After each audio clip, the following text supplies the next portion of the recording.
اعوذ باللہ من الشیطان الرجیم، بسم اللہ الرحمن الرحیم۔ السلام علیکم پیارے بچوں، ہم یو پی ایس اردو سے ہیں۔ ہمارا مضمون ہے اردو، کلاس 7۔ عنوان ہے پرندے کی فریاد۔ بچوں، یہ ایک نظم ہے جو ڈاکٹر اقبال رحمۃ اللہ علیہ نے لکھی ہے۔ اس میں نے کچھ لفظ لکھے ہیں جن کے میں آپ کو معنی بتاؤں۔ پہلا لفظ ہے قفس۔ قفس کا مطلب ہے پنجرہ، رہائی، آزادی، قسمت کو رونا، بدقسمتی پر رونا، دکھڑا سنانا، غم کا حال سنانا، دکھے ہوئے دل، وہ دل جن کو دکھ پہنچا ہو، بس میں ہونا، اختیار میں ہونا، کامنی سی مورت، پیاری سی صورت یعنی خوبصورت۔ بچوں، آپ اپنی کتاب کی اور دھیان دیں۔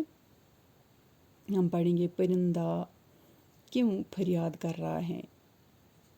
فریاد کا مطلب ہے چیخ و پکار، آہوازاری، اپنے احوال بیان کرنا۔ آتا ہے یاد مجھ کو گزرا ہوا زمانہ، وہ باغ کی بہاریں، وہ سب کا چہچہانا۔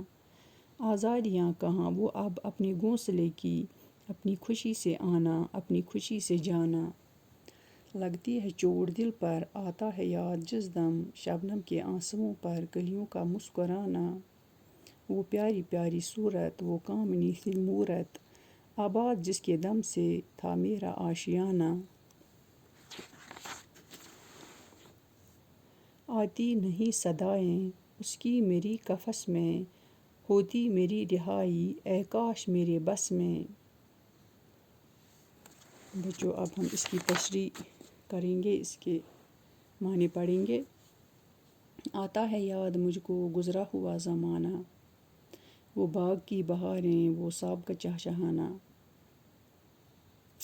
پرندہ یہاں پر فریاد کر رہا ہے، مجھے گزرا ہوا زمانہ یاد آتا ہے، وہ باغ کی بہاریں، وہ پرندوں کا گانا، پرندوں کا چہچہانا۔ جب میں پرندوں کے ساتھ باغ میں چہچہا رہا تھا تو مجھے وہ زمانہ یاد آتا ہے۔ آزادیاں کہاں، وہ اب اپنے گھونسلے کی، اپنی خوشی سے آنا، اپنی خوشی سے جانا۔ پرندہ فریاد کر رہا ہے، مجھے اب اپنے گھونسلے کی آزادی کہاں ہے، جب میں اپنی مرضی سے آتا ہوں اور واپس چلا جاتا ہوں۔ اب وہ زمانہ نہیں رہا، مجھے وہ پرانا زمانہ یاد آتا ہے جب میں اپنی مرضی سے باغ میں جاتا ہوں، اپنی ساتھیوں کے ساتھ چہچہا رہا تھا باغ میں، وہی زمانہ مجھے یاد آ رہا ہے۔ لگتی ہے چوٹ دل پر، آتا ہے یاد جس دم، شبنم کے آنسوؤں پر کلیوں کا مسکرانا۔ مجھے بڑی تکلیف ہوتی ہے، مجھے دل پر چوٹ لگ جاتی ہے، جب مجھے وہ شبنم سے بھیگی ہوئی کلیوں کا وہ منظر یاد آتا ہے تو مجھے بہت تکلیف ہوتی ہے اس وقت۔ وہ پیاری پیاری صورت، وہ کامنی سی مورت، آباد جس کے دم سے تھا میرا آشیانہ۔ وہ پیاری پیاری صورت یعنی میرا محبوب جو تھا بہت خوبصورت تھا، اس کی پیاری پیاری صورت تھی، اسی کی وجہ سے میرا گھر آباد تھا۔ اب میں اس کی صورت بھی نہیں دیکھتا ہوں۔